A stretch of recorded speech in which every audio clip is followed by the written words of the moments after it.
Alors, moi, je vais donc vous parler à l'heure où paradis, le mot paradis est en train de devenir une expression ironique, plus associée au rivage du Panama et aux montages fiscaux qu'au repos des âmes justes.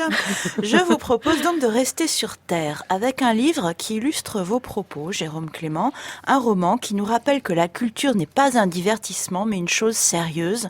La culture, c'est la terre intérieure, c'est ce qui sauve de la folie et de la mort.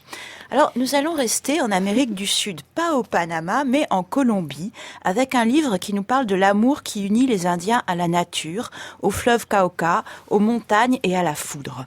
Ce roman, il s'appelle Bouche de cendre. Le titre fait allusion à l'embouchure du fleuve Cauca qui traverse la Colombie et son auteur, Álvaro Escobar Molina, est psychanalyste et spécialiste de l'enfermement. Alors, ce que Álvaro Escobar nous raconte, en fait, c'est sa propre enfance. Comment il a été enlevé avec sa petite sœur dans les années 50 par ces bandes armées qui commençaient à terrifier un pays plongé, donc, dans les dissensions et la violence. Leur mère, Luisa, donc, elle est indienne et elle va traverser la Colombie pour retrouver ses enfants. Et elle les enlève, elle les retrouve, elle les enlève un soir à l'institution où, en tant qu'Indiens, ils sont censés, en fait, être rééduqués pour devenir plus conformes.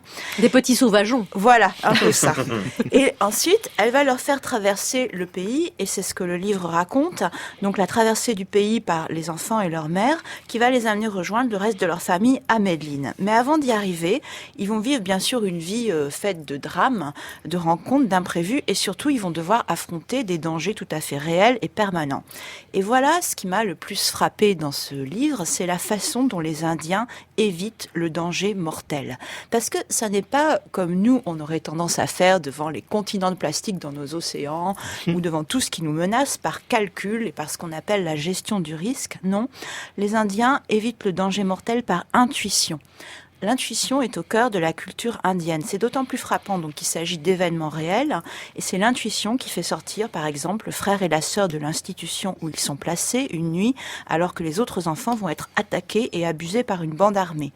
C'est aussi un pressentiment violent qui convainc Pedro de rester en arrière lors d'une excursion en montagne où un orage va foudroyer plusieurs personnes puisque c'est une nature extrêmement sauvage. Donc il y a des champs électriques avec la pluie, le sol, etc. Et à la fin du livre, ce dont on se rend compte, ce dont le narrateur nous fait prendre conscience, c'est que cette intuition, elle n'a rien de magique au fond.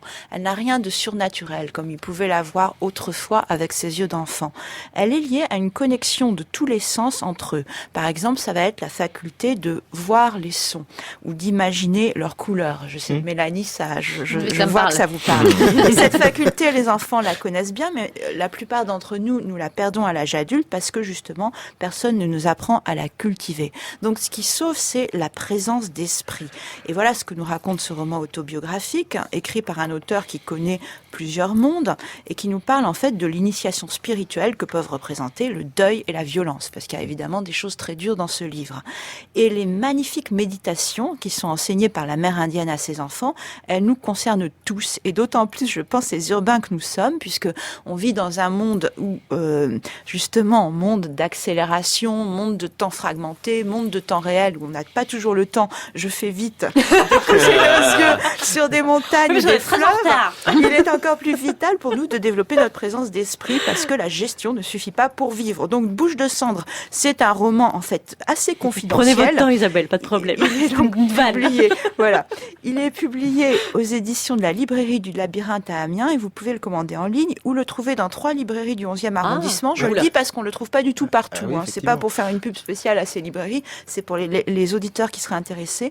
Donc ça, le roman Bouche de cendre se trouve à la librairie La Manœuvre, la librairie Quilombo et la librairie La Friche. Et pour le reste de la France, donc sur Internet Sur Internet, auprès des éditions de la librairie du Labyrinthe à Amiens. Voilà, c'est vraiment. Et peut-être qu'après, il se retrouvera dans plus de librairies après cette chronique. Je le souhaite infiniment. Bah oui. Mais vous avez le droit de faire de la pub pour des librairies. Moi, je trouve ça très bien. Eh bien, voilà. Bien sûr. C'est un acte politique et culturel parce que, comme ça, un roman pareil nous fait un petit peu oublier les continents de plastique, les paradis fiscaux et tout ce qui fait nos dangers mortels quotidiens. Merci Isabelle, et on mettra les références et les adresses des librairies sur le site internet Super. franceinter.fr.